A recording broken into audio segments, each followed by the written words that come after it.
যাদবপুর বিশ্ববিদ্যালয়ের সমাবর্তনের সামনেই এবং সেই যাদবপুর বিশ্ববিদ্যালয়ের সমাবর্তন সংক্রান্ত এক্সিকিউটিভ কাউন্সিলের বৈঠক 24শে ডিসেম্বর অনুষ্ঠান করার সিদ্ধান্ত গৃহীত হলেও তা থমকে রয়েছে।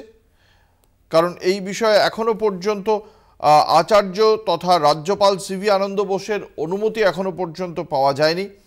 এই বিষয়ে ঠিক কী পদক্ষেপ করা হবে, 3টি দিনের প্রস্তাব দেওয়া হয়েছে যাদবপুর বিশ্ববিদ্যালয়ের পক্ষ থেকে। সেক্ষেত্রে আচার্য শেষ পর্যন্ত কোন তারিখে শিলমোহর দেন সেদিকে তাকিয়ে রয়েছেন যাদবপুর বিশ্ববিদ্যালয় কর্তৃপক্ষ। কথা বলবো, আমাদের সঙ্গে রয়েছেন আমাদের প্রতিনিধি শুভঙ্কর মণ্ডল। শুভঙ্কর, এ বিষয়ে যাদবপুর বিশ্ববিদ্যালয়ের সমাবর্তন নিয়ে বিশ্ববিদ্যালয় কর্তৃপক্ষের কি অবস্থান? দেখো, আজ অবস্থান স্পষ্ট হয়ে গিয়েছে, কেননা রাজ্য সরকারের তরফ থেকে, বিশেষ করে উচ্চশিক্ষা দপ্তরের তরফ থেকে গত কয়েকদিন আগেই কিন্তু অনুমতি দেওয়া হয়েছিল। আজকে যে ইসি বৈঠক হলো সিঙ্গেল এজেন্ডা, যেটি শুধুমাত্র সমাবর্তন অনুষ্ঠান নিয়ে, সেই বৈঠকের যেরকম অনুমতি দেওয়া হয়েছিল একই সঙ্গে সমাবর্তন অনুষ্ঠান বিশ্ববিদ্যালয় কর্তৃপক্ষ করতে পারবে, সেই অনুমতিও দেওয়া হয়েছিল। সেই মতো আজ তারা বৈঠক করেছেন এবং সিদ্ধান্ত গৃহীত হয়েছে যে প্রতি বছর যেরকম 24শে ডিসেম্বর সমাবর্তন অনুষ্ঠান হয়, সেই সমাবর্তন অনুষ্ঠান বা উৎসব গত প্রতি বছরের মতো এবছরও হবে। তবে সিদ্ধান্ত ইসিতে গৃহীত হলেও কোর্ট বৈঠক কিন্তু এখনো বাকি রয়েছে বলে জানিয়েছেন উপাচার্য।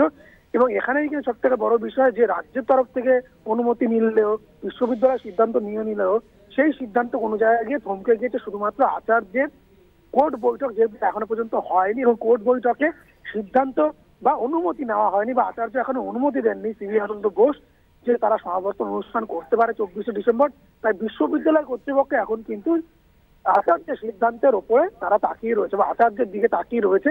3টি দিন আচার্যকে তারা দিয়েছেন, 3টি তারিখ। যেহেতু 24 তারিখে সমাবর্তন, হাতে একদম সময় নেই, তাই 19, 20 এবং 21 এই 3টে দিন, 19, 20 এবং 21শে ডিসেম্বর যে কোনো একটি দিন আচার্য কোর্ট বৈঠক ডাকতে পারেন বিশ্ববিদ্যালয়, এবং সেখানেই কিন্তু চূড়ান্ত হয়ে যাবে যে 24 তারিখ সমাবর্তন অনুষ্ঠান হচ্ছে কিনা। তবে উপাচার্য জানিয়েছেন যে তিনি আশাবাদী হয়তো আচার্য সেই দিনটি তারা অনুমতি আচার্য দেবেন। তবে যেহেতু এখনো পর্যন্ত আচার্যের তরফ থেকে লিখিত কোনো অনুমতি আসেনি, তাই তারা কিন্তু আচার্যের অনুমতির দিকে এই মুহূর্তে তাকিয়ে রয়েছে। হতে পারে সিদ্ধান্ত হয়ে গেলেও তা এখনো পর্যন্ত গৃহীত হতে সময় লাগবে। ধন্যবাদ। আমাদের সঙ্গে ছিলেন আমাদের প্রতিনিধি শুভঙ্কর মণ্ডল। কি বলছেন যাদবপুর বিশ্ববিদ্যালয়ের অন্তর্বর্তীকালীন উপাচার্য বুদ্ধদেব সাউ, আমরা শোনাবো।